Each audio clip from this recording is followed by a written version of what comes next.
बिस्मिल्लाहिर्रहमानिर्रहीम। मरीज़ को बीमारी है या आसेब, खुद मालूम करने का अमल। अस्सलाम वालेकुम नाज़रीन। अगर किसी के घर में कोई मरीज़ है, चाहे उसे कोई भी बीमारी हो, ये मरीज़ के लिए और बाकी अफराद खाना के लिए बहुत परेशानी का बायस होती है, खुसूसन ऐसी सूरत में जब हर तरह का इलाज मुआलजा करवाने के बावजूद अफाका ना हो रहा हो और डॉक्टर्स को भी समझ ना आ रही हो कि मरीज़ क्यों शिफा याब नहीं हो रहा। तो नाजरीन, ऐसी समझ ना आने वाली बीमारी अक्सर किसी नज़र बद या जादू के असरात की वजह से होती है। ऐसी बीमारी मेडिकल इलाज से ख़त्म नहीं होती और ना ही अक्सर डॉक्टर्स ऐसे मर्ज़ की वजूहात को समझ सकते हैं।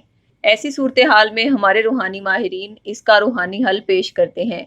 ये रूहानी हल कुरानी आयात और सूरतों के वज़ाइफ की सूरत में होता है।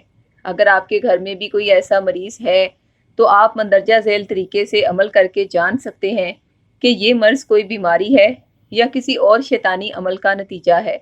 अमल ये है, दर्ज झैल सूरतें दिन में किसी भी वक्त बावजू होकर इस तरीके से पढ़ें। सूरह फातिहा 1 मरतबा पढ़ें, आयतल कुर्सी 1 मरतबा पढ़ें, सूरह काफिरून 1 मरतबा पढ़ें, सूरह इखलास 1 मरतबा पढ़ें, सूरह फलक 1 मरतबा पढ़ें, सूरह नास 1 मरतबा पढ़ें। मरीज़ की बीमारी की वजूहात जानने के लिए मंदरजा बाला कुरानी सूरतें पढ़कर मरीज़ पर दम करें। अगर मर्ज़ बढ़ जाए तो आसेब है, अगर मर्ज़ कम हो जाए तो जादू है, और अगर बदस्तूर मर्ज़ बरकरार रहे तो ये बीमारी है। नाजरीन, इस तरीके से आप खुद अमल करके मरीज़ की बीमारी की असल वजूहात जान सकते हैं। अगर आपको लगे कि ये बीमारी की वजह आसेब या जादू टूना है तो इसका फौरी तौर पर किसी कामिल बुजुर्ग से रूहानी इलाज करवाएं। अगर आपको रूहानी बुजुर्ग मुयस्सर ना हो तो आप हमारे रूहानी इदारे से इस मर्ज़ का रूहानी इलाज करवा सकते हैं।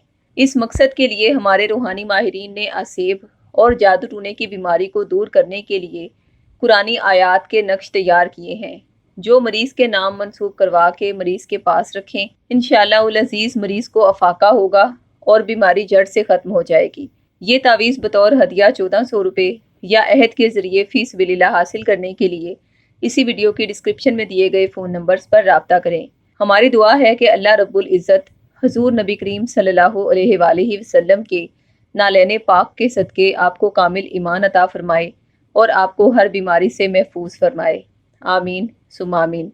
नाज़रीन, आप भी कमेंट बॉक्स में आमीन लिख दें। हो सकता है कि आपकी ज़ुबान से निकली हुई दुआ किसी बीमार के लिए बायसे शिफा बन जाए और अल्लाह की ज़ात आप पर राज़ी होकर आपको दिनों दुनिया की खुशियाँ अता फ़रमाए।